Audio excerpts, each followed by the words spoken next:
A new coronavirus variant EG.5.1, nicknamed Eris, has been spreading across the United Kingdom and has brought the country's health officers on their toes. The variant, which has descended from the rapidly spreading Omicron, was first flagged last month in the UK. The variant Eris is found in one of the 7 new coronavirus cases, said the UK Health Security Agency. As per the latest data, the cases of the Eris variant now account for 14.6% of all cases.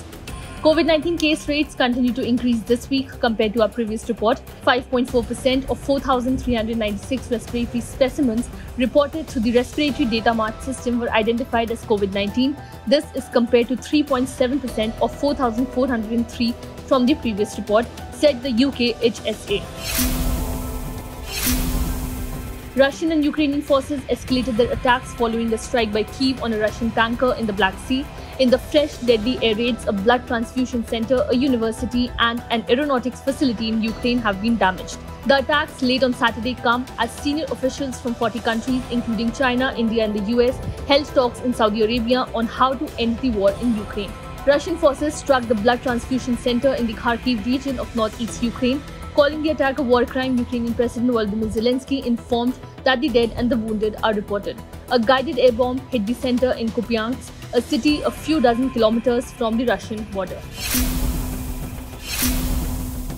The Philippines on Sunday accused China of firing water cannons at one of its vessels in the disputed South China Sea. Describing the Chinese Coast Guard's actions as illegal and dangerous, Manila issued a strong condemnation statement stating that Chinese Coast Guard ship made excessive and offensive use of water cannons to block a Filipino supply boat from delivering new troops, food, water, and fuel to a Philippine-occupied shore in the disputed South China Sea. The latest incident happened on Saturday as the Philippine Coast Guard escorted vessels carrying supplies for Filipino military personnel stationed at 2nd Thomas Shoal in the Spratly Islands, known in China as the Nansha Islands.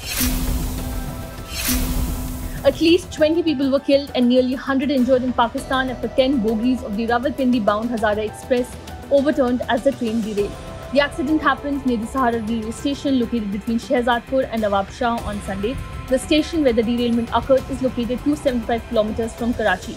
Injured passengers have been taken to nearby hospitals. The reason for the derailment hasn't been discovered yet. The administration is carrying out rescue operations and an emergency has been declared in the neighbouring hospitals. The local administrator said a relief train has left for the accident site and will arrive shortly.